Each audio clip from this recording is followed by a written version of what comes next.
B8 un sentimiento.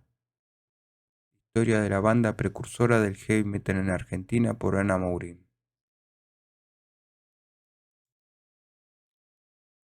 Dedicado a aquellos fieles seguidores que creyeron en B8, apoyando su existencia, y a quienes, pese a no haber tenido la ocasión por su corta edad de presenciar una sola de sus actuaciones, hoy en día se sienten identificados con su obra, manteniéndola viva. La colaboración de las siguientes personas posibilitó la realización de este trabajo. Para ellos vaya mi agradecimiento: Pedro Leontiev, Alberto Samarvide, Ricardo Diorio, Marcelo Tomi, Daniel Britos, Norberto Galvano y Señora, José Ben, Fran Blumetti, Norberto Beré, Andrés Violante, Marcelo Fisore, Claudio O'Connor y Señora, Juana Mancilla, Joaquín Amat, Marcelo Caputo, Jorge Pistocchi, José Luis Oliva, Gonzalo M. Gil y en especial a mi hija y a mi mamá. Prólogo. El presente libro es el resultado de mi personal investigación basada fundamentalmente en testimonios aportados por quienes decidieron participar, siendo importante destacar que la totalidad de los principales involucrados recibieron la oportunidad de expresarse. La libertad con la que cuento al no ser parte de ningún medio periodístico en particular que me condiciona a callar la realidad de su historia, me permite volcar la información recogida guardando el mayor respeto posible, pero sin dejar que esto me impida desvelar los acontecimientos que perjudicaron, demoraron o desvirtuaron la senda de B8. Solo resta decir que quienes se sientan dolidos aguanten el peso de la verdad. Años 1978 y 1979.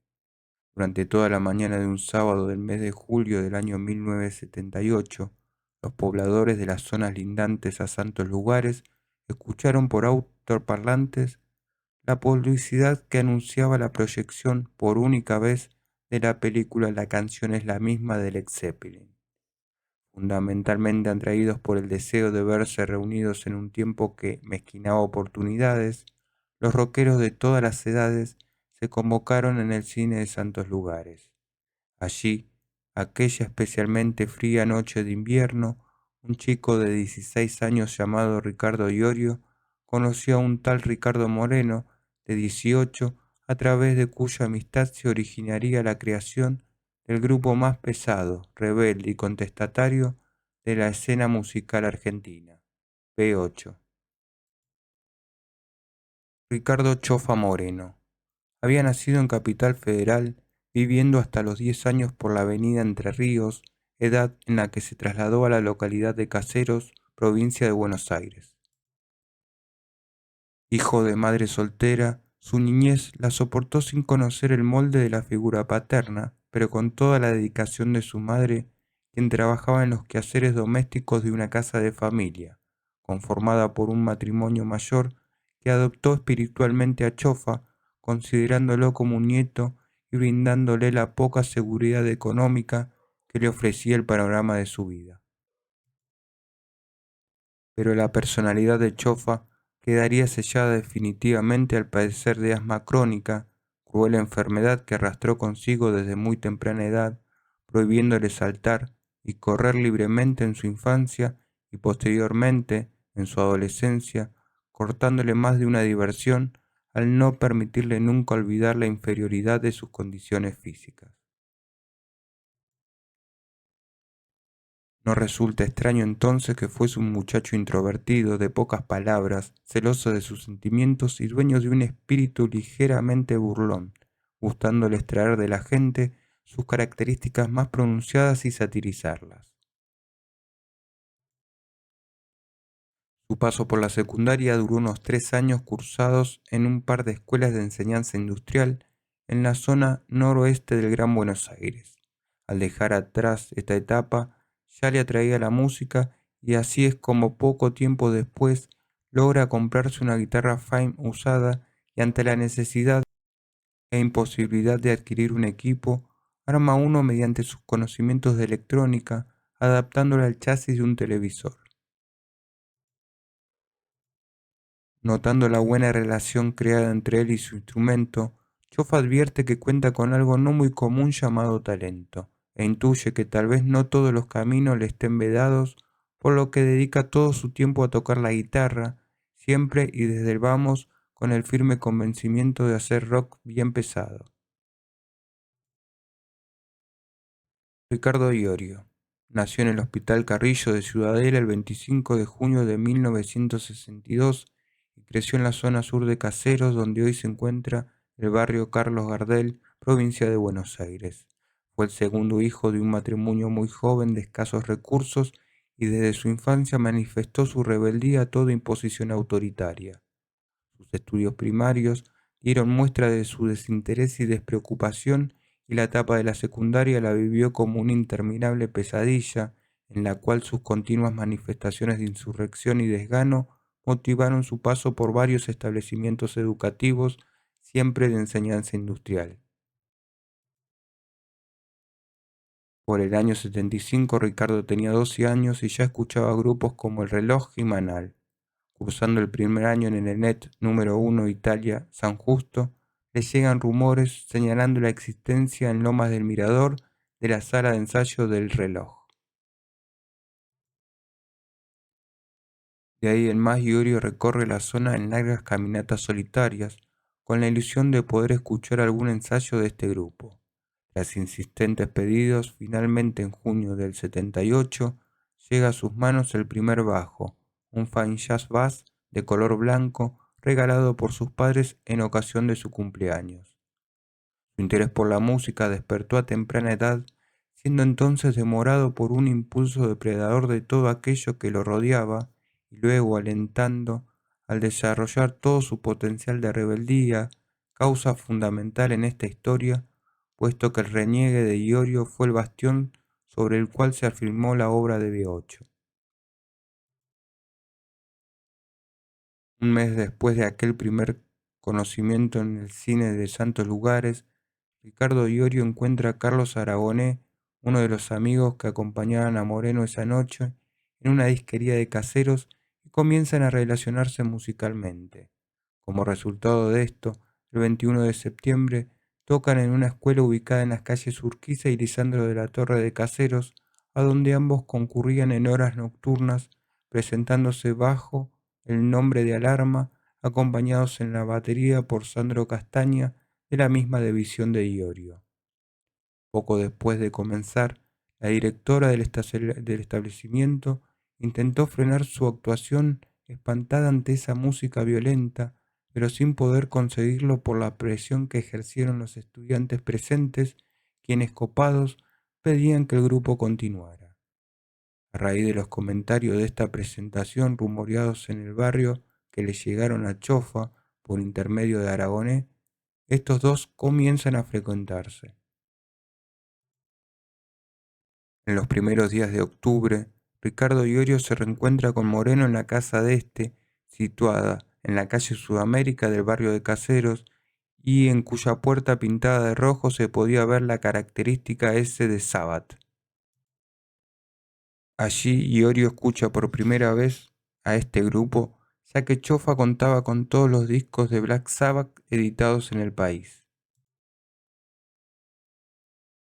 Comienzan ensayando sábados, domingos y en algún otro momento que tuvieran libre junto a Aragonés en segunda guitarra y Castaña en la batería, tocando temas de Sabbath y otros propios dedicados o inspirados en personajes del barrio, tales como Tarzán el Piadoso, La Langosta y Muerto en Vida.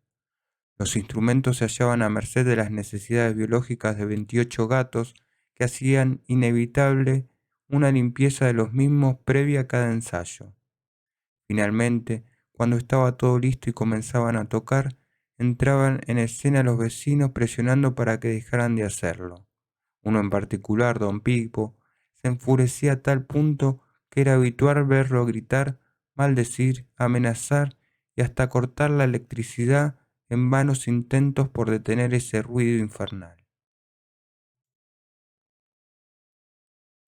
Tras la desvinculación de Castaña, varios fueron los bateristas que pasaron por el grupo, entre ellos Daniel Colombres y Carlos Ramos, quien trajera al ensayo a un guitarrista llamado Osvaldo Civile, con el cual improvisarían largo rato sin lograr homogeneidad, dado que las informaciones personales y los objetivos no resultaron simpáticos. Por último, en los finales de aquel verano del 79, llega Pichi Correa, presentando por dos guitarristas de la zona que años más tarde formarían el grupo Retro Satán.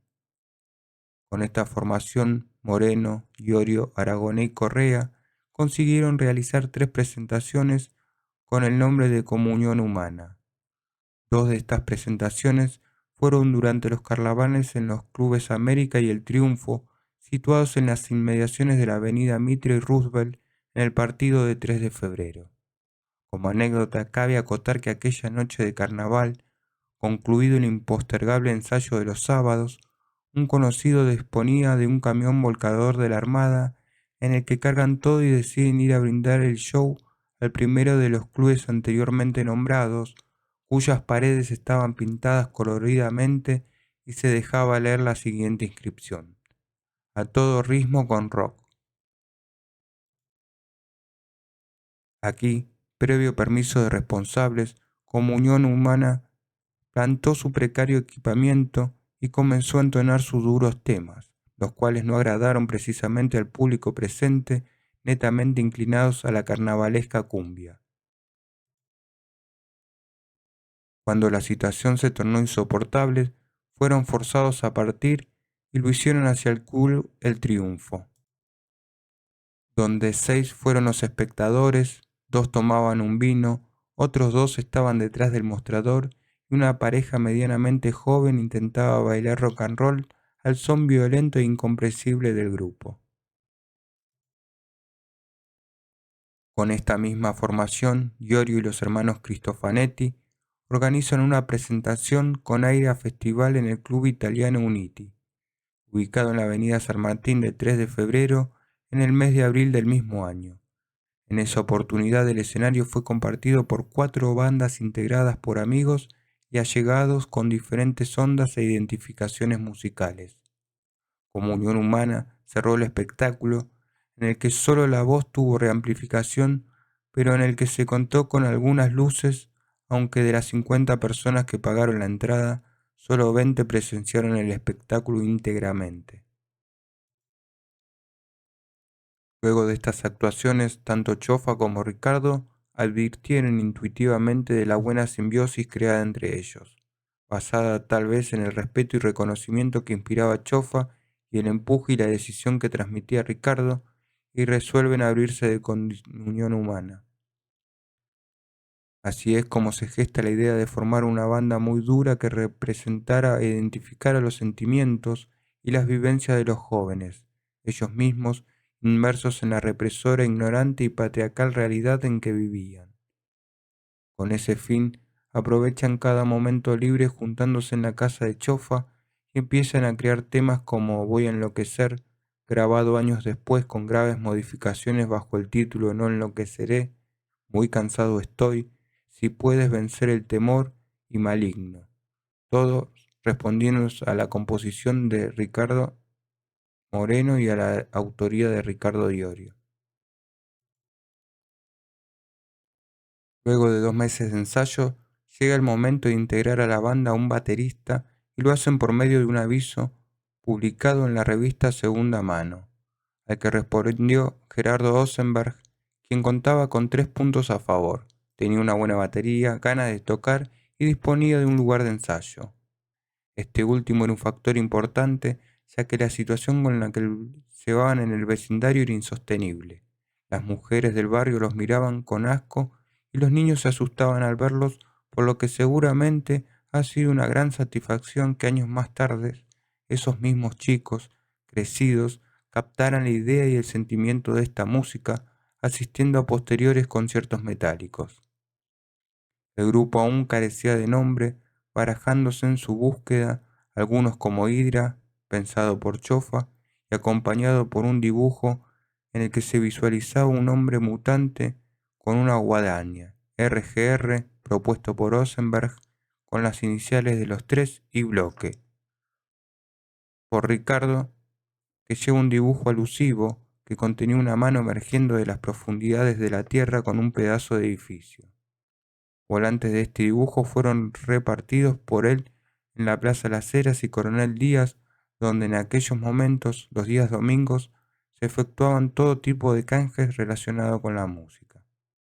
Una tarde, encontrándose todos en la vereda de Chofa, pasó Aníbal Britos y antes de alejarse sugirió: «Loco, B8 póngale, como el motor». Iorio se entusiasmó de inmediato, pero Moreno se resistía a aceptarlo porque quien lo había mencionado no gozaba de su plena simpatía. Pero Iorio insistió tanto que lo convenció, acordando que B8 sería el nombre que los identificaría y representaría, pues sugería velocidad, potencia y peso. Lo primero que hizo Iorio fue el logo de B8, con la inscripción rock pesado arriba. Aún no se tenía información de la palabra heavy. Año 1980.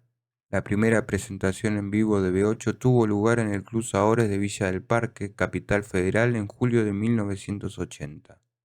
La posibilidad de su debut surgió al informarse Iorio de que el grupo Hermes se hallaba organizando un concierto, del cual también participaba Orions. Ricardo se conecta con el bajista de este grupo, Ronan Barr, quien acepta que B8 se sume como soporte. La banda, integrada por Ricardo Moreno en guitarra, con una Fame tipo Les Paul, un equipo Deckwood, Ricardo Iorio en bajo y voz, con un bajo Fame blanco y un equipo Shirton, y Gerardo Osenberg a cargo de la batería con una Pearl blanca. Esa noche sonaron por primera vez en vivo Muy cansado estoy, Voy a enloquecer y otros, ante un pequeño público entusiasmado y otro mayoritario que los escuchó con respeto, aunque sin entender demasiado, ya que sonaba demasiado diferente a cualquier otro grupo nacional escuchado anteriormente. La propuesta era bien pesada, definida por la velocidad de su música y la realidad social que denunciaban sus letras, en un momento en el que el jazz rock imperaba en el espectro de la llamada música nacional contemporánea.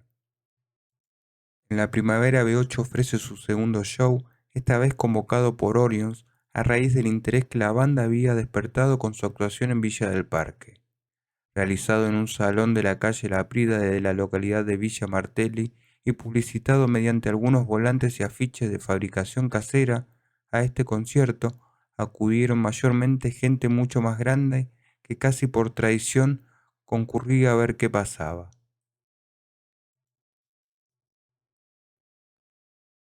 Ya por ese entonces, la imagen que el grupo transmitía a través de sus condenados y perseguidos pelos largos y de la irreverencia que su bajista ostentaba al usar un gorro de policía con un B8 en lugar del correspondiente escudo nacional, era una visión excesivamente fuerte y chocante, más aún en una época políticamente difícil en la que copaba el miedo, generando verdadera confusión y fomentando el ostracismo de mucha gente que evitaba relacionarse para no tener problemas. Aunque B8 no contaba con buenos equipos, el sonido que tenían era suficiente para provocar el rechazo y la mala onda de los dueños de ese lugar. Los ensayos continuaban en los pocos ratos libres que tenían, dado que las actividades laborales principalmente y los estudios les ocupaban la mayor parte del tiempo. A menudo los días viernes, Chofa, Ricardo y sus amigos se dirigían al centro de la ciudad a ver la proyección de Neverside Day de Black Sabbath, luego por supuesto de bancarse interminables videos que no le interesaban en absoluto. Año 1981. Ocasionalmente B8 se presenta en el mes de marzo en el Club Pinocho de Villa Urquiza. Esto se logra por la relación sostenida con Horacio Cristofanetti, coautor del tema Si puedes vencer el temor de Luchando por el metal, y Alejandro Esganga, violín del Fin de los Inicuos.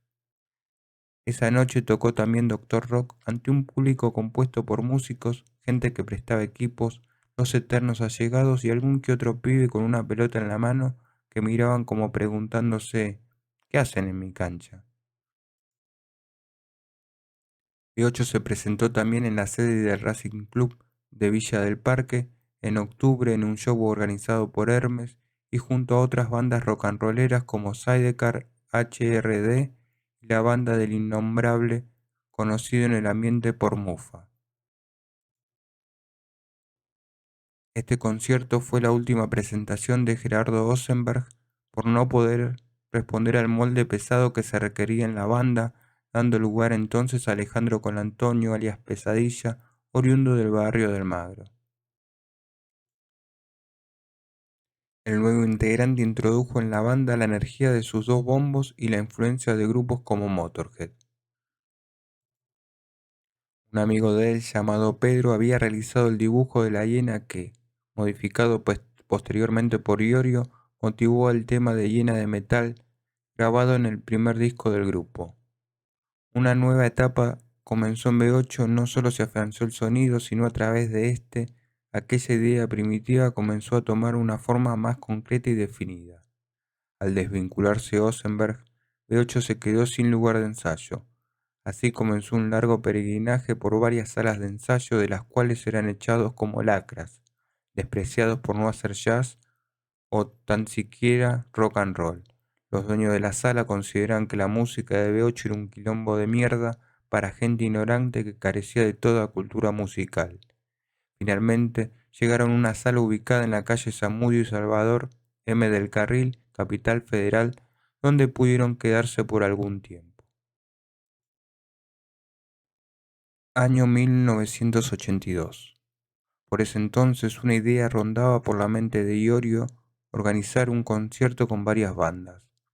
Así es como, llevado por amigos en común, llega a la casa de Alberto Samarvide, con quien organiza el que fuera el primer concierto de heavy rock hecho en Buenos Aires, que tuvo lugar en enero de este año al aire libre en la sede del Club Atlético Chacarita Juniors, ubicada en la avenida Álvarez Thomas y Federico Lacroze.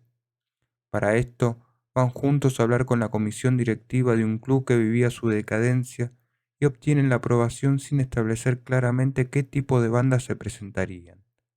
La tarima de la batería la hicieron con un ropero que encontraron por el lugar, el sonido fue hecho por amigos de Ricardo y las luces eran mínimas y casi inexistentes. La publicidad de los afiches y volantes eran hechos en casa y pegados obviamente por ellos mismos, en los cuales se leían los nombres de los 5 grupos que participaban: La Máquina Infernal, Manila Express, Ácido Nítrico, WC, donde cantaba Samarvide y Gustavo Roweck tocaba la batería, y B8. El público consistía en unos 50 que seguían a B8, unos 20 a WC y el resto eran amigos y allegados de los músicos presentes. Menor fue el número que no se intimidó con lo que fue la anécdota de esa noche, al subir el escenario el batero de B8 Pesadilla y tirar literalmente a Manila Express con silla incluida. Es que este solista con su guitarra acústica y temas blandos con letras intrascendentes era más de lo que éste podía soportar, acuciado por la ansiedad de tocar. Después de este concierto nace una unión entre Iorio y Samarvide, ya que de alguna manera los dos se encontraban en la misma movida de salir a buscar oportunidades para difundir sus historias. En ese entonces, Ricardo trabajaba en el reparto de papas y cebollas, de ahí el sobrenombre de Papero. En el mes de abril, Alejandro Merenson organiza un concierto en el Auditorio Buenos Aires, sitio en la calle Florida, del cual participan entre otros P8 y WC.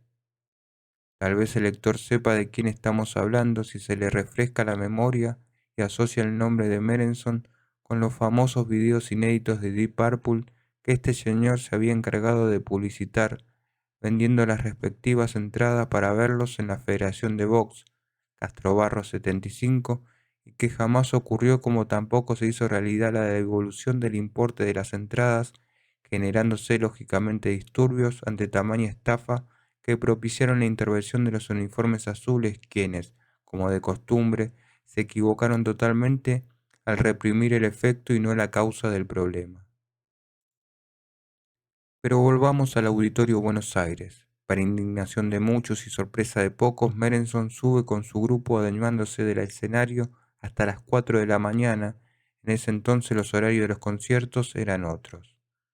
Luego se presenta WC y finalmente B8 sube a tocar alrededor de las 6, cuando ya quedaba muy poca gente, pues cabe recordar que B8 era un grupo de los suburbios de caseros y zonas aledañas, y en esos tiempos que se vivían con estado de sitio declarado, ya eran escasos los pibes que podían trasladarse al pleno centro de la ciudad y muchísimo menos los que podían quedarse hasta esa hora en la mañana.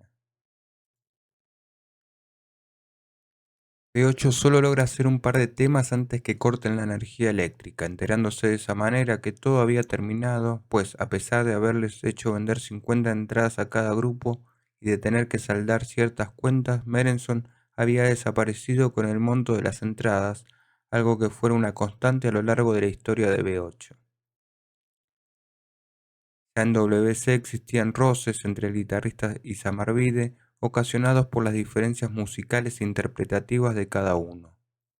Poco después del Auditorio Buenos Aires, este conflicto culminó con la partida del vocalista de esa banda.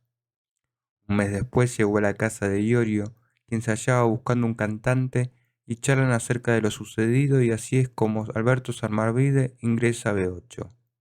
Hijo de inmigrantes españoles de clase media, al término del secundario, Samarvide consideró que le atraía mucho más la música que seguir una típica carrera universitaria. Esta inquietud lo conectó con Dulces 16, grupo en el cual cumplía funciones de asistente. Se inició como cantante en WC. Con esta formación, Moreno, Colantonio y Orio Samarvide, P8 no logra presentarse a pesar de tener programado un concierto en la casa de Bernardino Rivadavia en San Telmo, que no llegó a concretarse por problemas ajenos al grupo. La banda atravesaría además por un cambio trascendental con la partida de uno de los dos miembros fundadores e ideadores de B8, Ricardo Chofa Moreno. El guitarrista se encontraba muy deprimido al sentirse cada vez más desmejorado de la afección asmática y de serios trastornos hepáticos que padecía, por lo que quizás movido por el deseo de no afectar ni frenar la tremenda energía que transpiraba su compañero Ricardo, decide desvincularse del grupo. Entonces se produce un hecho que sería la cuota de misterio que dejará Chofa al alejarse de B8. Llega el ensayo trayendo como reemplazante suyo a un muchacho que nunca le había inspirado buena onda, Osvaldo Civile. Iorio se mostró sorprendido y disconforme con esta decisión, fundamentalmente porque tanto él como Chofa siempre habían considerado impropios los antecedentes y las influencias musicales de Civile. Pero el respeto que siempre le inspiró Moreno provoca la aceptación del nuevo guitarrista, por lo que de esta manera extraña, Osvaldo Civile ingresa a B8. Inmediatamente después, el grupo se traslada a otra sala de ensayo situada en las calles Galicia y Honorio Pueyrredón del barrio de La Paternal. Allí, Pesadilla deja de tocar, pues vende la batería como medio de costearse un viaje a España, por lo que, sin demoras, y a través de su relación con Samarvide en WC, Gustavo Rowek se incorpora a la banda. Es decir, que la formación más conocida de B8, Iorio, Samarvide, Sirvile, Rowek, queda armada entre el 22 y el 25 de mayo de 1982. El primer concierto ofrecido por esta alineación fue realizado en el Club Jarros, en el barrio de Belgrano de esta capital. Corría el mes de agosto y varios de los temas escuchados esa noche serían grabados posteriormente en su primera placa discográfica. En esa oportunidad tocaron como soporte de Dr. Rock, alrededor de 100 personas lo presenciaron, asomaban los primeros heavies con campera de cuero, por supuesto era una pequeña minoría, pero la presencia de esos pocos marcaba una pauta distinta en aquella situación de violenta represión política, social y mental en que vivía el país bajo el régimen militar, haciendo que la idea de ver reunidos cientos de heavies fuese poco menos que un sueño imposible. El primer representante y productor que tuvo B8 fue Pedro Leontiev, y el contacto con el grupo surgió a través de dos amigos, Pablo Di Santi y Gabriel Ramos, que le hablaron de B8 en un pub de la calle Tronador, en el que Pedro pasaba videos de diferentes grupos de rock en sociedad con un tal Luis Langelotti.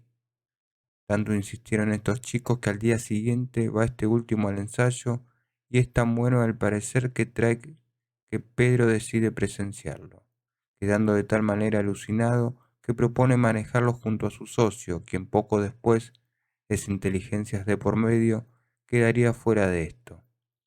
A pesar de no moverse en el ambiente y de carecer con sus 19 años de toda experiencia en lo que al trabajo de manager se refiere, Pedro encara su tarea con muchísimo entusiasmo y verdadera dedicación. Lo primero que logra B8 a través de su representante es grabar un demo, el 28 de abril en el estudio del Jardín, financiado por Leontiev. Grabado en 6 horas bajo la operación técnica de Ernesto Soca, el demo incluía los siguientes 7 temas.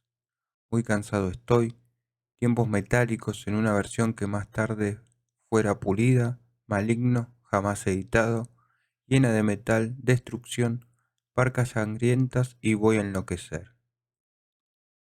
Para el mes de septiembre se presentan en la Sociedad Italiana de Morón, organizado por un grupo de chicos de una escuela de esa zona y con la actuación de 3 bandas como soportes: Nexus, Rock Sinfónico, Muerte Civil, Punk y Antitodo, grupo punk cuya guitarra estaba a cargo del polaco, quien años más tarde se desempeñaría como bajista del grupo Los Violadores. B8 sentía que tenía más comunión con los punk que con un grupo de folk jazzero o stone. Por esta razón pudieron compartir escenario con grupos enrolados en la corriente punk, escuchar y ser escuchados. Luego se trasladan a la casa de Pedro en la localidad de Florida, donde éste había adecuado una habitación para que funcionara como sala de ensayo, aislada con lana de vidrio, alfombrada con espacio suficiente para moverse y con aire acondicionado. Claro que estas comodidades tenían su condición, que era la abstinencia de fumar o tomar alcohol excesivamente, mientras, por supuesto, estuviesen ahí adentro, y a efectos de poder aprovechar sin confusiones el tiempo y la energía, volcándolos en la creatividad y polenta del grupo. Entre los pocos invitados que se permitían en los ensayos cotidianos al término de las actividades individuales, son dignos de mención un grupo de chicos cuyas edades oscilaban entre los 14 y 16 años, que conformaron la primera brigada metálica que tuvo B8. Pibes fanáticos de corazón que se quedaban simplemente sentados sin molestar mirando alucinados al grupo que transmitía una energía tremenda. Tal es así que les dedicaron un tema cuya letra la compuso Iorio de la siguiente forma anecdótica. Volviendo una tarde de retiro para Florida, ubicados en el asiento posterior del colectivo, de pronto Ricardo le dice a Pedro: «Tengo un tema nuevo que se lo vamos a dedicar a las brigadas metálicas». Y ahí mismo, sobre un cartón que levantó del piso, escribió como salía la letra de Brigadas Metálicas. Apenas llegaron a la sala, comenzó a sacar los punteos con la viola de Civile y cuando éste llegó se los pasó, poniéndose a trabajar sobre este homenaje a esos seguidores incondicionales de aquellos tiempos. Pedro Leontiev armó un videoclip con este tema, hecho con filmaciones que tenía él y otras que le acercara a Iorio, pasándolo varias veces en un pub de Ramos Mejía. Algún que otro fin de semana, Ricardo y Pedro iban en el auto de Leontiev a Plaza Italia, ocasiones en las que caminando entre los puestos hippies, Iorio demostraba el desprecio que sentía por esa gente, marcando su rebelde postura, nacida del convencimiento que tenía acerca del fin del movimiento hippie y de nuevo paso a una conducta mucho más evolutiva y sobre todo más acorde a la realidad, ya no tan estática, sino plena de acción. Cabe aclarar el tema acotando que los hippies a los cuales Iorio se refería en sus letras eran los saltimbanquis snob que adoptaron el hippismo como moda cuando ya la primitiva energía que generó la explosión del movimiento en el planeta se había perdido, desencajando con la plácida inactividad que propugnaban en el momento de violenta represión política que se vivía en el país.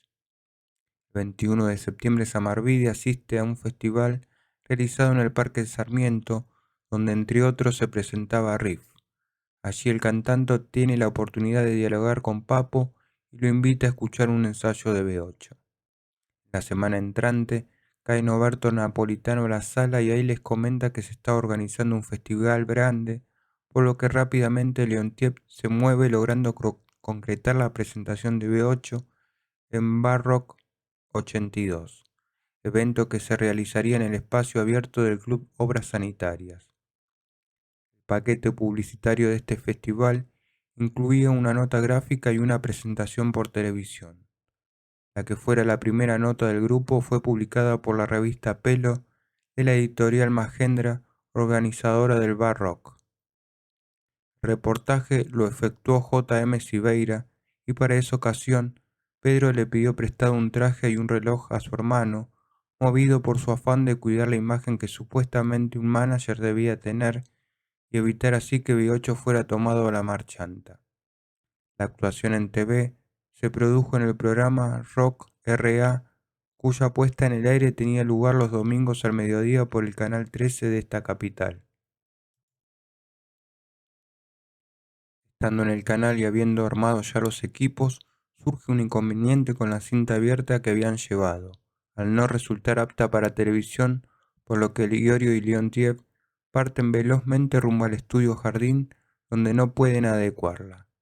Finalmente es en el estudio JC donde logran resolver el problema, volviendo al canal justo a tiempo para grabar el playback de dos temas, Barcas Sangrientas y Muy Cansado Estoy.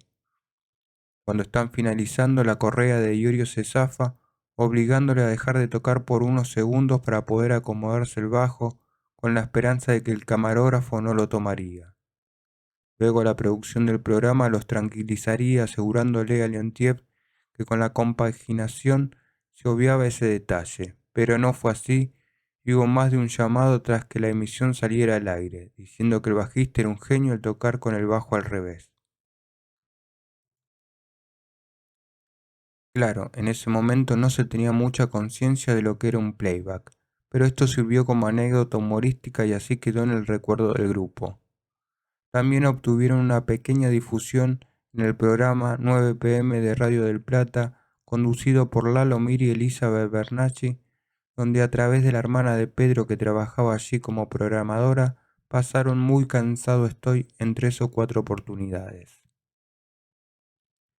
Acercándose la inauguración del Festival Barroco 82, que se desarrollaría durante los 4 sábados del mes de noviembre, la organización del mismo llevó a cabo una fiesta en honor a todos los músicos que participarían del evento, el sábado 30 de octubre en un famoso hotel del centro. Pero las palabras fiesta y honor no caben en esta historia, al ocurrir un hecho tan indignante que incita a pensar en las bajezas y suciedades dominantes en el siniestro marco paramusical al que B8 molestó desde siempre. Ubiquémonos entonces en aquella noche en la que el grupo junto a Pedro llegan al hotel. La vereda del mismo se hallaba cubierta por unas 60 personas entre músicos, representantes y periodistas. Unos 3 metros antes de la puerta de entrada, Leontief se separa al ver a su hermano Kiri, y los B8 se quedan conversando con el baterista del legendario grupo Espíritu, Rodolfo Mesina. En eso se acercan 4 personas, de esas que uno puede percibir el uniforme aunque no lo lleven puesto, y al pasar por el lado de Pedro, éste logra escuchar una frase muy sugerente. Ahí están, son esos 5. Tras preguntarle a los chicos si ellos eran de B8, los toman del brazo sin más, anunciándoles que debían acompañarlos a la comisaría en calidad de detenidos. Ante el estupor del grupo que trataba de averiguar el motivo del ilógico y arbitrario arresto, fueron trasladados a la comisaría junto a R. Mesina al creer que era el manager de la banda. Ya en el recinto policial, procedieron con la rutina de tomarle los datos y quitarle los cinturones y los cordones de las zapatillas, ignorándolos inmediatamente después. Mientras tanto, en la fiesta los hermanos Leontief se separan. Kiri, al ser mayor de edad, parte hacia la comisaría y Pedro entra muy nervioso a la recepción, buscando a alguno de los responsables para que intercedieran ayudándolos. Así consigue ubicar al director de la editorial organizadora del evento, Daniel Ripoll, quien muestra un esquivo desinterés frente a la explicación de lo sucedido. Finalmente, bajo las mediaciones de Kiri y Leontief, los B8 junto a Mesina recuperan la libertad, y habiendo transcurrido algo más de 2 horas, retornan con el ánimo imaginable a la fiesta que ya se encontraba en su apogeo. Allí Ricardo y Beto increpan al responsable ejecutivo que el arresto estaba arreglado. Este lo desmiente y queda todo ahí, pero casualmente el fotógrafo disparó su flash y bien entraron los B8 mientras charlaban con los Orions. Luego esa foto salió publicada evidenciando la presencia del grupo, pero sin ninguna mención de la anécdota de esa noche.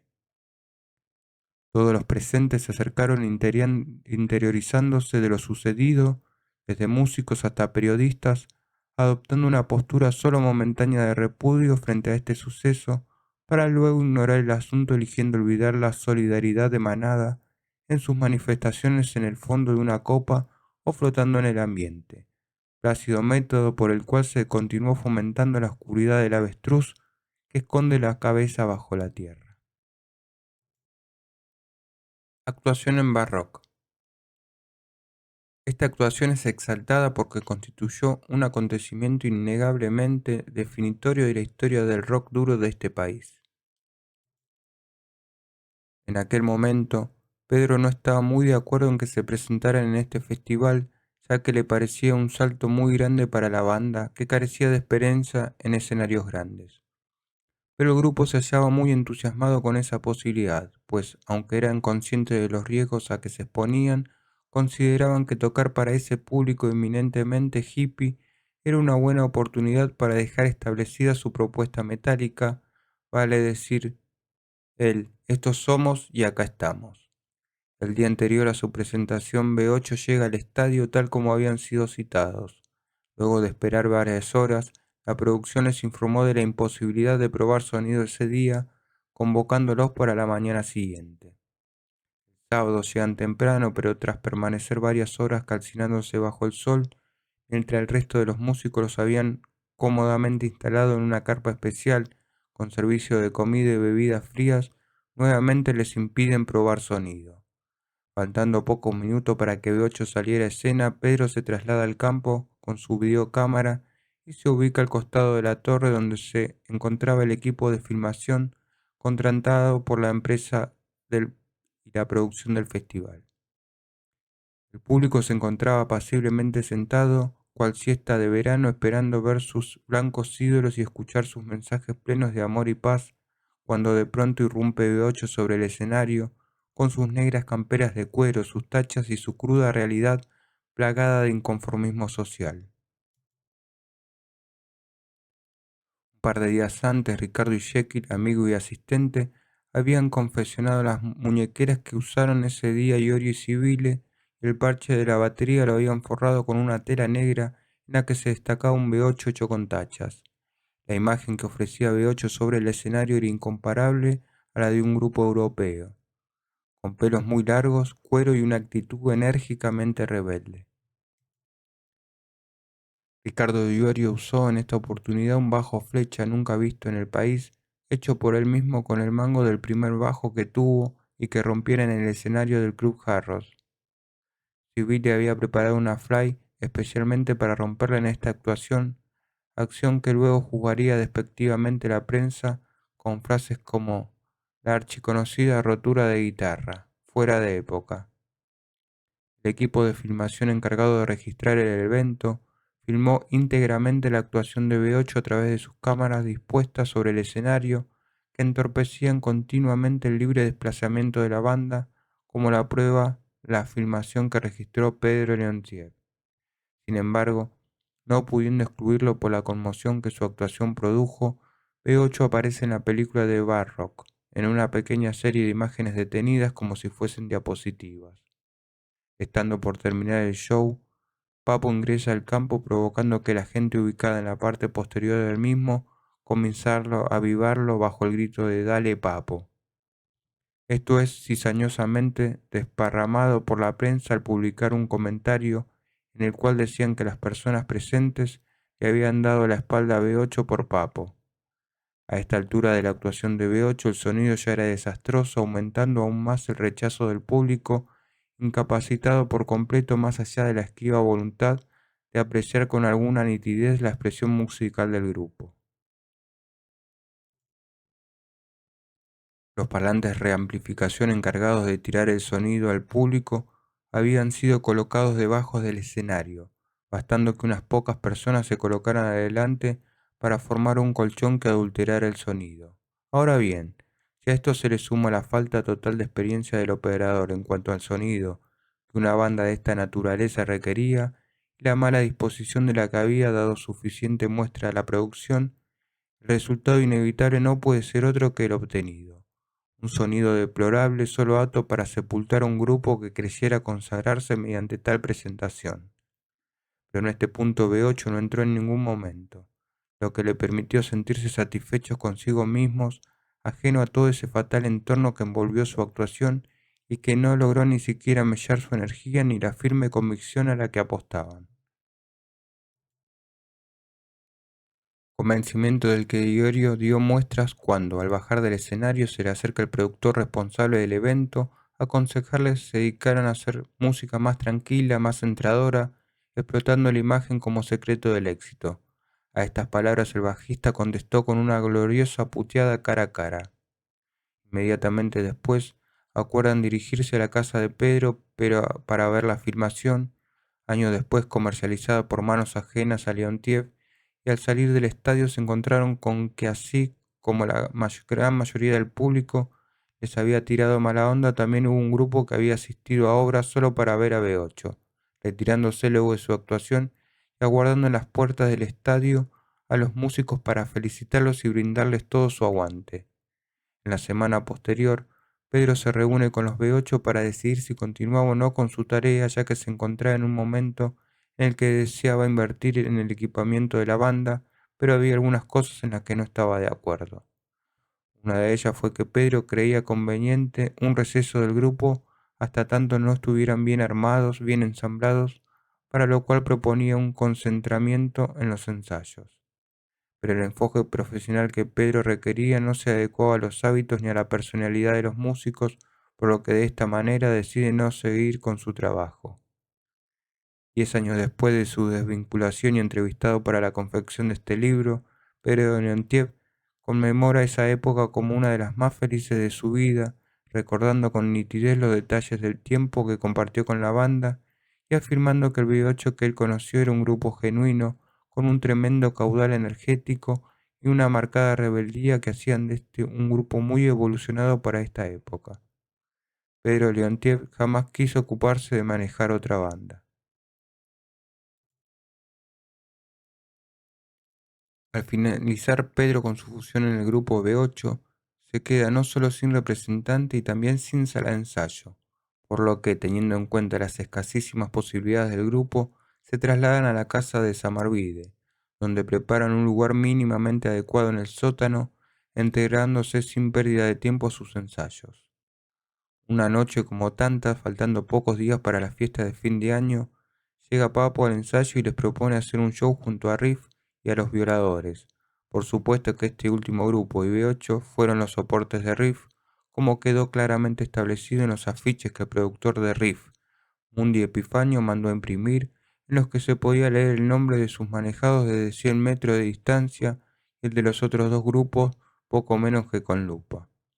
El lugar elegido para este show fue el Club Atlético San Miguel y la fecha el 26 de diciembre. Ese día se encontraban en la casa de Samarvide esperando que pasara el flete para buscarlas y cargar los precarios equipos con que contaban. Con el correr de las horas y notar que no llegaría, se organizan juntando plata entre todos para pagar la nafta de una camioneta del padre de Samarvide, donde cargan todo y pasan a buscar a los violadores, imaginándose que el flete también los había puenteado. Cuando estaban atravesando Campo de Mayo, los militares los detienen pidiéndoles la documentación correspondiente, encontrándose al revisar la parte trasera de la camioneta con una imagen que los excedía. Milagrosamente el padre de Beto los convence, contándoles una historia poco creíble y a pesar de los inconvenientes, logran llegar a San Miguel. Enfurecidos Ricardo y Beto se bajan de la Ford y entran al club atacando verbalmente a Mundi y al sonidista. En esa oportunidad se podía ver punk, heavy rockeros y hasta algunas personas provenientes de zonas lindantes que sin seguir ni conocer a ninguno de los grupos presentados, asistieron a la convocatoria generando algún tipo de disturbio fuera del club. Las camperas de cuero ya comenzaban a proliferar, al igual que las muñequeras, los chalecos y camperas de jean con tachas y remeras pintadas hechas en casa, al no exhibirse en ningún comercio esta clase de cosas, ya que aún el negocio heavy no se había explotado y habían aparecido todavía en TV modelos luciéndose con accesorios heavy. Los integrantes de B8 salieron a escena con toda su fuerza, brindando un show memorable en el que a pesar de las malas ondas se sintieron muy contentos de haber podido tocar y de haber tenido tan buena respuesta de un público cada vez más numeroso y, sobre todo, cada vez más fiel, lo que Ricardo y Beto festejaron alegremente al ducharse vestidos como estaban después de bajar del escenario. Año 1983. Luchando por el metal. Desinteresadamente un muchacho llamado José María contacta a B8 con Audio Magnética, empresa dedicada a la fabricación de cintas magnéticas que con este grupo abría un sello chico bajo el nombre de Umbral, con la intención de editar trabajos de grupos con poca experiencia y escasísimas posibilidades de grabar. José María les presenta a Ramón Villanueva, productor ejecutivo del sello, quien les propone grabar el primer disco, tomando en cuenta que B8 formaba parte de la película Barrock. La realización del mismo tiene lugar en los estudios Edipo, ubicado en la calle Muñecas de esta capital, en los meses de marzo y abril. La operación técnica estuvo a cargo de Marcelo Vitale, quien además colaboró en el tema Si puedes vencer el temor tocando los teclados. Ya inmersos en la grabación del disco, se encontraron con más de un problema o detalle técnico para los cuales no estaban capacitados.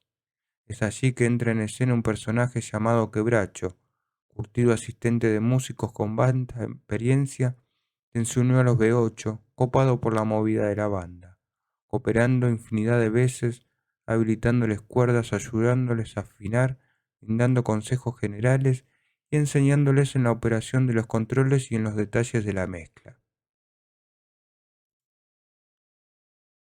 No es extraño entonces que en la contratapa del disco aparezca una foto de Quebracho, como muestra de agradecimiento personal del grupo hacia este muchacho que sin un interés oculto hizo mucho en favor de B8. A raíz del descontrol de sus actos, del que daban sobradas muestras, la producción a cargo de Villanueva toma sus recaudos enviando a un muchacho llamado Bernis al estudio, con la intención de que los controlara lo suficiente para evitar excesos en los que algunos miembros incurrían. La función que el productor esperaba ver cumplida con Bernis era fundamentalmente la de ejercer una presión en los comportamientos del grupo, pero esto se le escapó de las manos ya que a poco estar en el estudio decidió, tal vez por aquello de si no puedes vencerlos, úneteles, tener una buena comunicación con la banda. Tal es así que una tarde Osvaldo Civile sufre un dolor agudo de muelas y Bernis lo acompañaba al dentista. Llegados al consultorio, el guitarrista observa que la espera iba a ser más larga de lo que estaba dispuesto a soportar, por lo que frenético abre la puerta intimando al odontólogo a su inmediata atención, aduciendo que como artista sufría mucho más dolor que el común de las personas. Bernis automáticamente apoya las palabras de Civile, quien logra la rápida asistencia recuperándose poco después. La grabación del disco se realizó en un marco de estrecha producción, disponiendo la banda de muy poco tiempo, no solo para la grabación en sí, sino para todo lo concerniente a la edición del LP. Una prueba de esto es que el motor del tema Destrucción, que en un principio Iori dio que fuera el motor de un V8, al no encontrarlo en forma inmediata y bajo la presión del tiempo, se vio forzado a ir a un garage de la vuelta del estudio y grabar el sonido de un Torino que, entre los que se encontraban en ese lugar, era el más semejante. En oposición al bajo presupuesto y a la consiguiente tiranía del tiempo, se encontraban el entusiasmo y las ganas de llegar a la creación con las pocas posibilidades con que se contaba. Es así como Ricardo Iorio propulsó el de no esperar a tener todo en orden y bien ensamblado para recién entonces salir a tocar, tejía mayormente la historia de B8, no solo a medida que las propuestas iban llegando, sino también a través de su trabajo personal y sobre todo su convencimiento en salvar los obstáculos e inconvenientes siempre presentes a fuerza de talento, perseverancia y habilidad. Los temas que integraron esta primera placa se lograron en su mayoría trabajando en conjunto y las letras pertenecen a Iorio, a excepción de Parcas Sangrientas y Ángeles de las Tinieblas, que responden a la autoría de Samarvide, Torturador Osvaldo Civile y el célebre Destrucción, inicialmente compuesto por Rowek y luego pulido por Ricardo Iorio. Entrando ya en el final de la grabación de Luchando por el Metal, se dedican al tema de la contratapa. Originalmente, Iorio había ideado que la misma consistiera en una foto en negativo de todos los fieles seguidores con los cuales contaba B8, sin haber editado un disco, pues eran todo lo que habían fomentado la grabación al haber creído en aquella idea primitiva que uniera a Monero con Iorio en el invierno del 79 y provocara la apertura del metal en nuestro país. Con este objetivo convocan a través de amigos usando el método más antiguo de difusión, es decir, boca en boca, a toda la gente seguidora de B8 a reunirse en las barrancas del Belgrano, lugar apto para tal propósito. En realidad, ni todos juntos pensaron que el poder de convocatoria iba a ser tan grande, ya que los concurrentes respondieron con mucho fervor a esta propuesta, por demás atrayente, de participar en el primer disco de heavy metal del país acompañando a su banda más representativa. Pero toda fiesta tiene su fin y ésta lo tuvo de manera abrupta. Antes de comenzar, y sin mediar la voluntad de anfitriones o invitados, habiéndose reunido ya una muy considerable cantidad de personas, los B8 se encontraban aguardando al productor ejecutivo Villanueva, quien se hallaba solo a 3 cuadras del lugar y debía llegar acompañado del fotógrafo. Como estos dos se demoraban, Ricardo, junto a un amigo de Caseros, se dirigen a hablar por teléfono cuando a unos pocos metros son detenidos por dos policías de la comisaría número 33, quienes le ordenan a Iorio sacarse la muñequera que llevaba hecha con un velador y al rasparla contra la corteza de un árbol, consideran inmediatamente que era portador de un elemento peligroso, apto para disfigurar un rostro. Las explicaciones que Iorio procuraba fuesen la solución al conflicto no tuvieron mella en los uniformados, que bien pronto los suben al móvil y en el traslado a la comisaría se comunican por radio solicitando que dos colectivos, con sus correspondientes efectivos a su lado, se hicieran presente para llevarse detenida a toda la gente que se encontraba reunida en el lugar. Muchas de esas personas eran menores de edad, pero claro, seguramente se trataba de una medida destinada a salvaguardar la seguridad física de transeúntes impávidos que podían caer en las manos de una patota de desfiguradores de rostros. Al llegar estos colectivos llenos a la seccional, Iorio ya se encontraba allí, siendo el último en salir. Al final llegó el señor Ramón Villanueva. Lamentablemente, después de esta fallida tentativa de presentar el disco de una manera más original, el sello discográfico dispuso colocar fotos tomadas en un estudio común de fotografía. De esta manera quedó ahogada la idea de querer compartir ese primer disco con toda la gente que apoyó y creyó incondicionalmente en B8. Siguiendo con el tema de la contratapa, por un sistema simple de descarte, los colores elegidos fueron el negro y el azul eléctrico.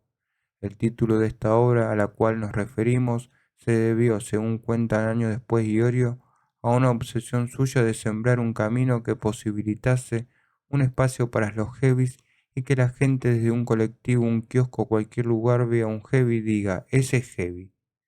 El objetivo era llegar a un nivel de aceptación tal que, por ejemplo, un heavy pudiera ir a buscar una chica a su casa sin que los padres llamaran a la policía. Ya en esta época comenzaron a salir grupos con una propuesta totalmente diferente a la de B8, con una imagen y sobre todo con un contenido muchísimo más blando, más centrador, que contaban con una producción que invertía lo suficiente en publicidad como para aparecer asiduamente en los medios como el gran grupo. El siguiente manager que tuvo B8 se llamó José Ben, quien había trabajado por algún tiempo con Box Day. En aquel momento político que se vivía, conseguir los permisos pertinentes para un espectáculo de rock no era tarea fácil. Pero Ben se hallaba vinculado a la curia eclesiástica, lo que siempre pudo solucionar más de un problema. Hoy en día, consultado por el presente libro, Ben recuerda conversaciones suyas mantenidas con Monseñor Canale, en las cuales éste se explayaba acerca de la situación en la que se encontraba la juventud de aquel momento, resultando ser charlas sumamente reveladoras del maneje al que era sometida la misma. Monseñor explicaba que la juventud necesitaba la explosión de la energía acumulada y reprimida para que ésta no desembocara en pura rebelión. El control de la gente del rock existía y se mantenía manejando la explosión de la rebeldía y reprimiéndola después. Pero volviendo al tema, al enterarse Ben de la dificultad de Riff de presentarse en Capital a causa de la violencia establecida en sus conciertos y luego de conseguir los permisos necesarios, evidentemente del nexo Curia-Ben, tenía sus ventajas. Decidió ir a Mundi Epifanio, por aquel entonces productor de Riff. En ese encuentro, y luego de haber presentado su carta de triunfo, Ben arregló los pormenores de una presentación en las instalaciones del club Vélez Sarsfield. Mundi le comentó entonces sobre la energía y convocatoria de B8, grupo con el cual existía un problema subyacente. Él no los podía manejar ya que Iorio siempre se había resistido, manteniendo una firme postura de repudio frente al enfoque comercial que Mundi intentaba darle en B8. José Ben, ni lerdo ni perezoso, concreta de rebote y sobre todo al ser gratis, la presentación de B8 como único soporte de riff. En aquella oportunidad la concurrencia del público a Vélez fue masiva y la efervescencia por B8, al escuchar ininterrumpidamente el nombre del grupo, fue tan elocuente que José Ben comenzó a olfatear la posibilidad de un buen negocio, conveniente claro está para él. Si bien la actuación de B8 no fue brillante, con los instrumentos curiosamente desafinados y notorios problemas de sonido, estos factores no repercutieron en el ánimo del público, que lejos de reparar en estos detalles, los apoyaron de una manera que cualquier banda envidiaría. Esa noche hubo una serie de incidentes originados por la barra brava de Vélez, quienes tal vez por sentirse invadidos en su terreno, comenzaron a hostigar al público presente, tornándose la situación en un tremendo descontrol. Son su efecto correlativo inmediato de represión policial a la salida, con la intervención de cascos y caballos, llevándose detenidos a muchas de las 2000 personas que asistieron. Luego de ver la respuesta del público de B8 y habiendo vislumbrado con óptica de comerciante la movida, José Ben se hallaba ya sumamente interesado en manejarlos, por lo que se conecta esa misma noche con el grupo. En el transcurso de la charla mantenida le comentan que la banda sentía la carencia de una sala de ensayo, ya que en el periodo en que habían pasado por la casa de Beto había llegado a su fin, al no ser precisamente el lugar adecuado, pues el sótano funcionaba como una pequeña bodega del padre de Samarvide. Este había llegado a un punto en el que se vio obligado a evidenciar la falta de compatibilidad entre la damajuana, los ensayos y la vorágine de la gente que lo frecuentaba. Luego de este encuentro, Ben se conecta con el productor ejecutivo Villanueva y comienza a funcionar como el manager de la banda. La primera actuación de B8 que organizó Ben tuvo lugar en la localidad de Munro, provincia de Buenos Aires. Tal presentación contó con una particularidad que hizo que la misma resultara inolvidable para todos aquellos que asistieron. Por medio de una propuesta a Ben, al directivo de la marca Quarry, que fuera aceptada, el grupo brindó un show gratis en la calle.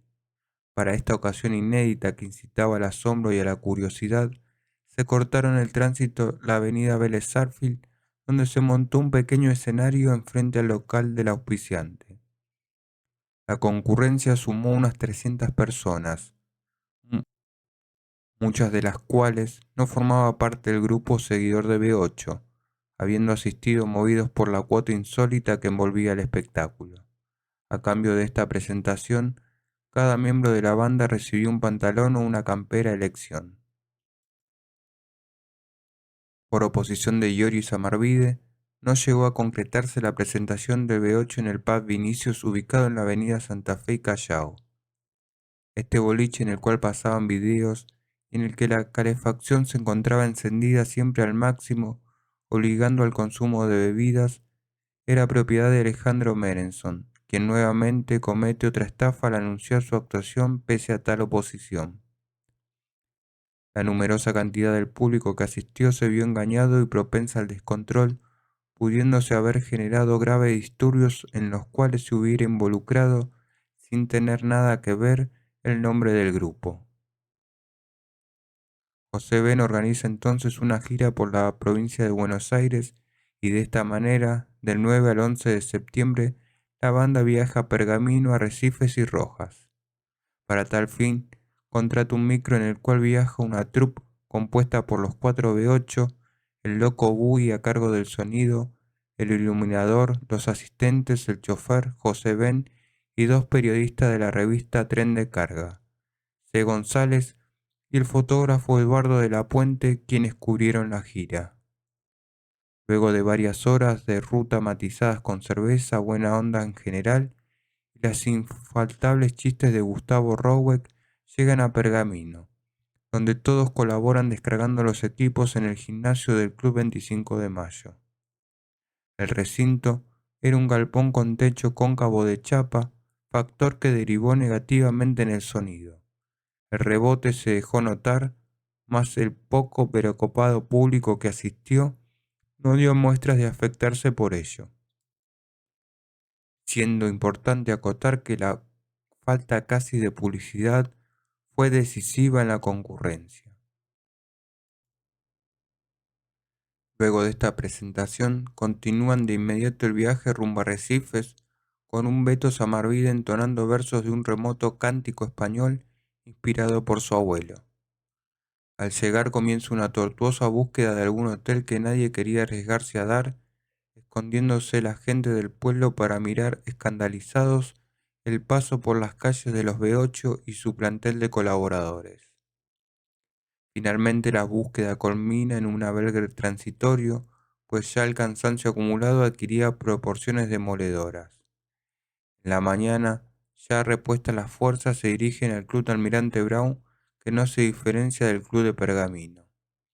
Mediando un asado y partidos de pool, billar y ping-pong de mesa, los B8 prueban sonido preparándose para una noche en la cual la proporción de público tampoco difiere de la anterior, siendo responsable la misma persona y por idéntica razón, paupérrima publicidad.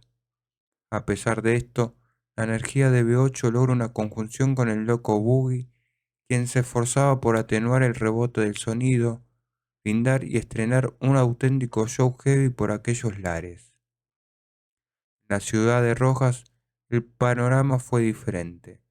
Desde el primer momento en que llegaron los B8 fueron bienvenidos y agasajados por un grupo de chicos que los esperaban a la entrada del pueblo demostrándoles lo que significaba para ellos esta banda y su presentación en Rojas.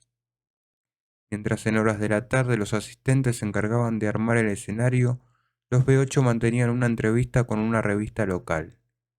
Al caer la noche, el público que asistió rondaba las 400 personas y en medio de un clima de verdadera fiesta, B8 irrumpe sobre el escenario y es recibido con una ovación impregnada de entusiasmo y fervor, retribuida con un show impecable, pleno de fuerza y magnetismo.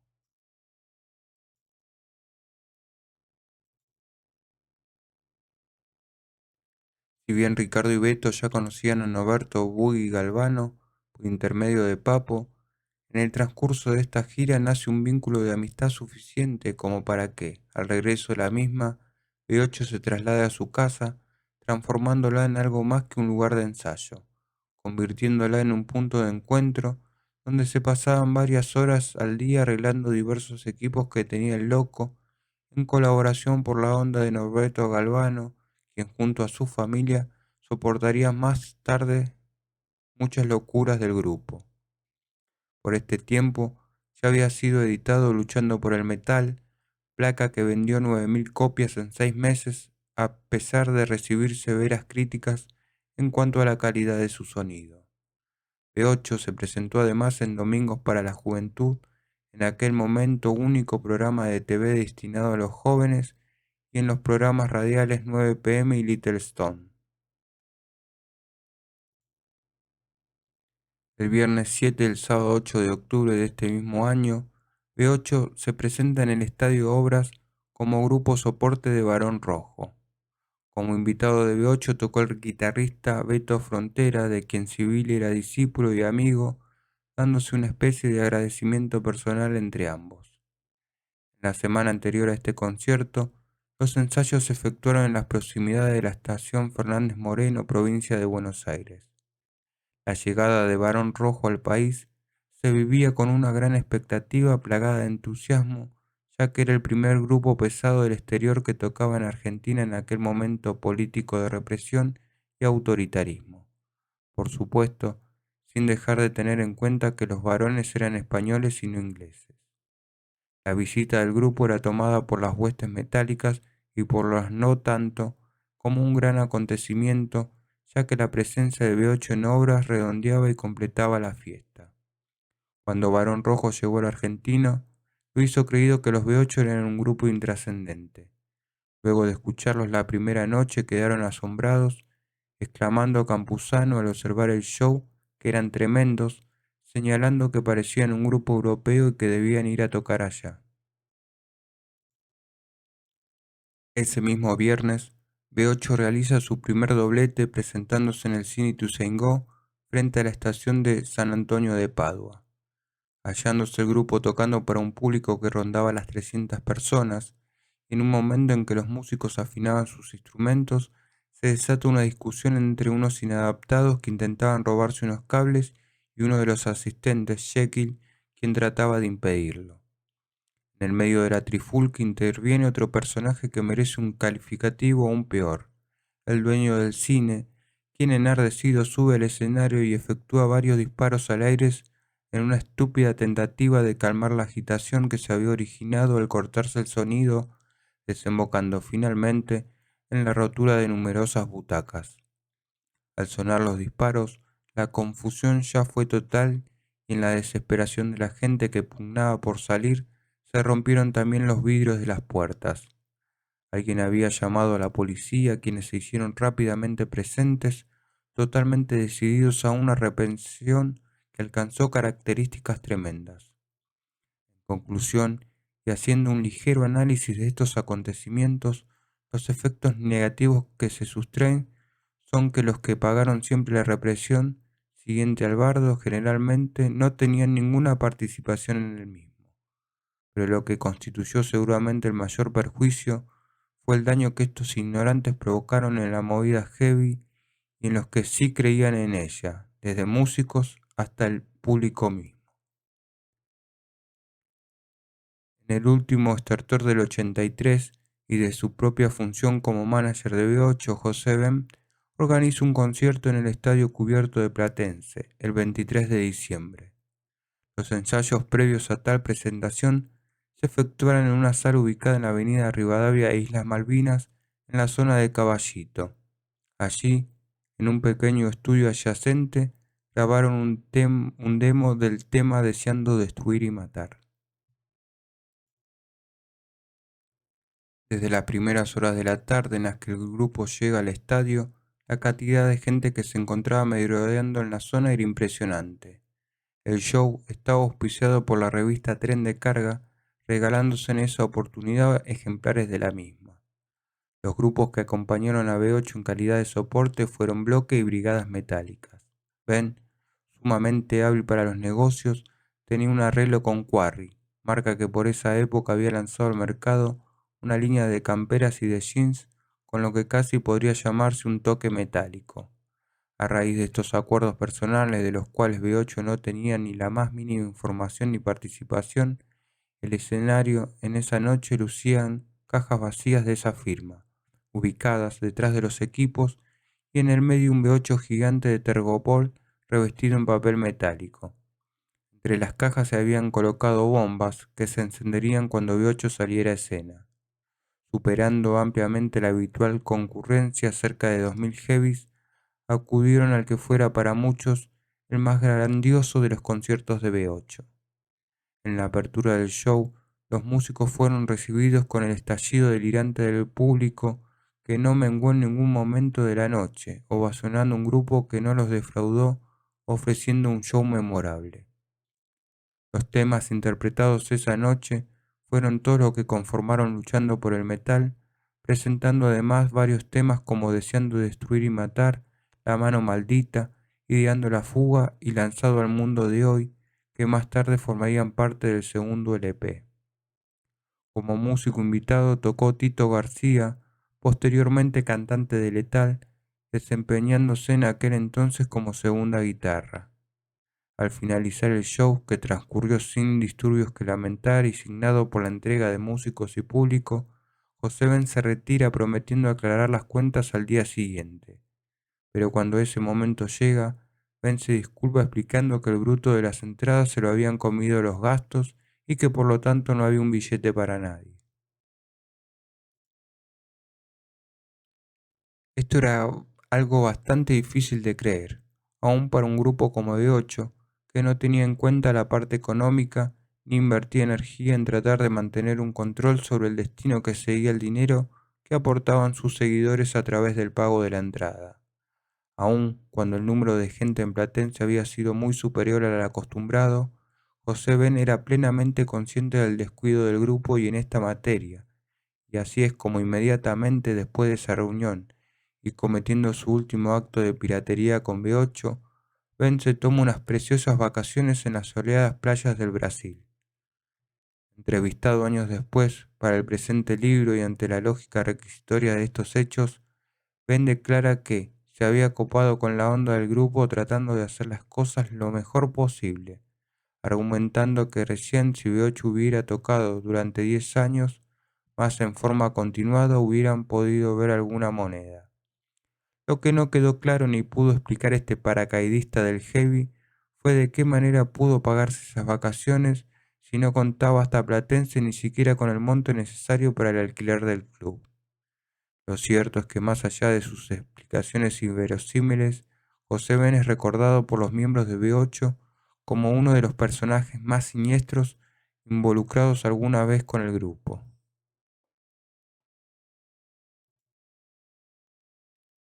Año 1984. Antes de finalizar su función como manager, José Ben había arreglado telefónicamente con Mario Luna, organizador del Festival de la Falda, la presentación de B8 en este punto de la provincia de Córdoba en el mes de febrero. Dicha actuación no llegó a concretarse al enfermarse Gustavo Roweck de mononucleosis, afección que le impedía ejercer todo tipo de esfuerzo físico. Frente a tal eventualidad, Iorio intentó que B8 pudiera presentarse probando a tal efecto a otro baterista, pero este batero no reunía las condiciones necesarias, por lo que se creyó conveniente no presentarse. B8 ya había sido anunciado en los afiches de tal evento, provocando una gran movilización de heavies provenientes de provincias como Mendoza, San Luis, Santa Fe y de la misma Córdoba, quienes al no recibir ningún tipo de explicación por parte de los organizadores, creyeron que se trataba de una estafa de los mismos, y como aparte ya era Vox Populi el desprecio que inspiraba B8, reaccionaron mal al enterarse que no se presentaría, ocasionando algunos desórdenes, de los que la prensa se aferró automáticamente, engrandeciéndolos más y poniendo mucho más énfasis en recalcar lo inconveniente que resultaba un grupo que generaba tal violencia. B8 se presenta el 3 de febrero en el Club Atlético All Boys, ubicado en la avenida Álvarez Jonte en el barrio de Floresta.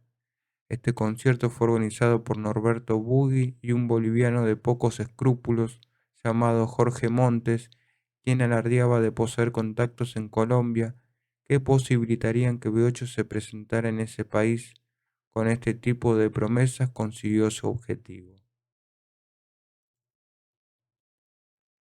En concepto de soportes tocaron los grupos Colt 45, 100 dB, Hugo Raca y Brigadas Metálicas. Papo también estuvo presente como invitado de B8, subiendo al escenario para hacer juntos un par de temas, entre ellos obviamente Hiena de Metal. Al finalizar el show, Belmontes había desaparecido engrosando la lista de tránsfugas que pasaron por B8, llenando sus bolsillos y huyendo inmediatamente. Un capítulo aparte merece la prensa de aquel entonces. Basta leer las notas y comentarios periodísticos para comprender el lugar que se le dispensaba al heavy, atacándolo y menospreciándolo en cada oportunidad disponible. Si bien normalmente existe una excepción en general, la prensa del llamado rock nacional no creyó en el metal hasta que se enfrentó con la reacción social que produjo B8, creando la editorial Magendra. Por ejemplo, un fascículo llamado Metal, bastante conocido y reconocida por su mala calidad que aún hoy, 9 años después, sigue siendo el único que cuenta con una distribución nacional. Cada vez que este medio se vio en la obligación de hacer una nota B8, pues la convocatoria del grupo ejercía una presión que no podían ignorar, envió siempre a gente que trabajaba solo temporalmente y que, por sobre todo, se encontraba muy lejos de la onda del grupo, al punto de ni siquiera tener idea de la obra del artista entrevistado. Resultaba una incongruencia que una revista supuestamente especializada cometiera de una manera fortuita tal falta de respeto hacia los músicos. Luego de All Boys apareció Fran Lamota, un locutor frustrado de la misma calaña de José Ben, quien se conecta con los B8 citándolos en su casa. Allí se presentan Giori y Samarvide, quienes escuchan su propuesta de conseguir lugares donde tocar, repitiéndoles hasta el hartazgo que lo hacía sin ningún interés comercial, movido solo por el rock and roll. La Mota no tenía ni idea de lo que era el heavy, pero sí contaba con la suficiente idea como para esquivar la firma de un contrato que avalara las promesas suyas acerca de los porcentajes correspondientes al grupo. Para tal objetivo, B8 constituía una excelente opción, siendo un grupo con una fuerte convocatoria y un desinterés acorde de parte de los miembros de la banda en controlar en lo más mínimo la función del organizador. Así es como B8 se presentó el 14 de abril en la Casa Eslovaca, cita en la calle José Mármol de esta capital, bajo el nombre organizativo de 10.000 watts. En esa ocasión estaba pronosticado que tocaran como soportes Magnum 44 y Punto Rojo, banda que a último momento no pudo presentarse. Además de ejecutar Luchando por el Metal, B8 presentó temas que conformarían la segunda placa del grupo. Pese al acuerdo de palabra pactado con B8, Frank LaMotta no entregaba ni una moneda, inaugurando de esta forma una etapa que no difería de la anterior, ya que siempre, de alguna manera, apareció un gasto que se comía la exigua ganancia perteneciente a los músicos. Pero no solo los que la jugaban de empresarios se ocupaban de robar el fruto del sacrificio de los músicos que luchaban por mantener viva una historia, también se acercaban pibes con una aparente buena onda que en realidad no era tal. Así, muchos años más tarde, a través de un amigo, Iorio conoce a una agente jipona de Ciudadela, quienes habían manejado la barra en sociedad con la mota, enterándose que en aquella ocasión se habían robado el dinero recaudado gastándolo nada menos que en la ferifiesta del Partido Comunista realizada en Palermo. En un momento en el cual para el heavy era un orgullo ir a un concierto y pagar la respectiva entrada, pues tenían plena conciencia que de esta manera impulsada la energía puesta en esta movida, el destino de su dinero fue una noche de vino con nada más que la ilusión y el alarde de una estéril y efímera rebeldía. Para el mes de mayo aparece Tony Alderete, un representante de grupos de cumbia que tenía conexiones con gente allegada a Sadaic. Alderete observa la convocatoria del grupo y se comunica con Norberto Bugui, organizando juntos un show en un boliche de Rafael Castillo. Los únicos lugares que existían en la provincia eran estos espacios que funcionaban en ese entonces como roquerías, donde se centralizaba el rock bailable y años más tarde conformarían las bailantas. B8 se presenta en Midnight, tal era su nombre sin escenario, debiendo tocar al ras del piso, en medio de una vorágine de gente cuya mayor parte no comprendía la música ni la propuesta del grupo. Alquilando un colectivo escolar, arribó un grupo de fanáticos provenientes de distintos barrios, relacionados entre sí a través de la comunicación que se gestaba en sus conciertos. Recibidos con la desconfianza de los que se sienten invadidos en su terreno, fueron agredidos por los locales, provocándose enfrentamientos que atrajeron la presencia de la policía. En la veloz retirada emprendida para esquivar a la cana, el micro dejó a muchos pibes traídos por los B8 en el camión del flete. Nuevamente, respondiendo a la propuesta de la mota, se presentan el 7 de julio en la Casa Suiza, cita en Rodríguez Peñas al 200 en Capital Federal. Con las actuaciones como soporte de las bandas Hangar y Búnker, B8 ofreció un show obteniendo una excelente respuesta de parte del numeroso público presente. Esa noche concurrió Chofa a presenciar el que sería su último concierto de B8 en una manera de despedirse de su amigo Ricardo, con quien creara el grupo 5 años atrás. Salud se hallaba ya muy quebrantada y en la charla personal mantenida con Iorio recordaron aquellos primeros pasos de la banda asignados por las francas ganas de plasmar y transmitir toda la potencia que ellos sentían, brotada de la profunda seguridad en la tarea que encaraban. A los pocos días, exactamente el 20 de julio, Ricardo Monero fallece, acompañado hasta último momento por su vecino y fiel amigo Daniel Britos. Es importante destacar que 4 meses antes, Moreno había formado una agrupación cuyos integrantes eran Hugo Benítez en batería, años más tarde vocalista de Orca, Pablo Álvarez en bajo, Juanchi, posteriormente de Los Pericos como primer guitarrista y por supuesto Ricardo Moreno. La indomable pasión que Chofa sentía por la música pesada lo llevó a no renunciar a su condición de guitarrista, aun a pesar de las serias limitaciones físicas que su enfermedad le ocasionaba. Emprendiendo este proyecto, Chofa se comunicó con Iorio pidiéndole su colaboración en cuanto a que se encargara de la composición de las letras, convocándolo para que se desempeñara como cantante de esta banda que aún no tenía nombre, tarea que también le fuera asignada al bajista de B8. Principalmente movido por el deseo de ayudar a su amigo, Iorio aceptó esta propuesta bautizando al grupo con el nombre de Letal. Años más tarde, Pablo Álvarez seguiría con esta propuesta bajo el título de Letal, con H, entre la T y la A.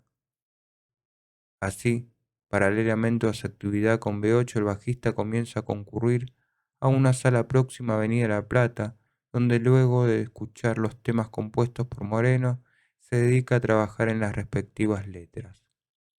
Tras el alejamiento de Juanchi, ingresa como reemplazante de Fernando Monasterio, presentándose una oportunidad para participar en un festival organizado en Albois. La misma no llegó a concretarse por causas ajenas a esta agrupación. En un estudio de caseros perteneciente a César Silva, eximio guitarrista de la zona y músico sesionista, Letal grabó 2 temas en un demo. Años más tarde, uno de estos temas, Solución Suicida, fue grabado por el grupo Orcas en su segunda placa, mencionando el nombre de su compositor Ricardo Moreno, pero sin reconocer que la letra del mismo le pertenece a Ricardo Iorio. Luego de la presentación en Casa Suiza, B8 hace un doblete tocando esa misma noche en Villa Fiorito, en una rockería infernal como la de Rafael Castillo, con la diferencia de que este lugar llamado Tivoli sí contaba con un pequeño escenario.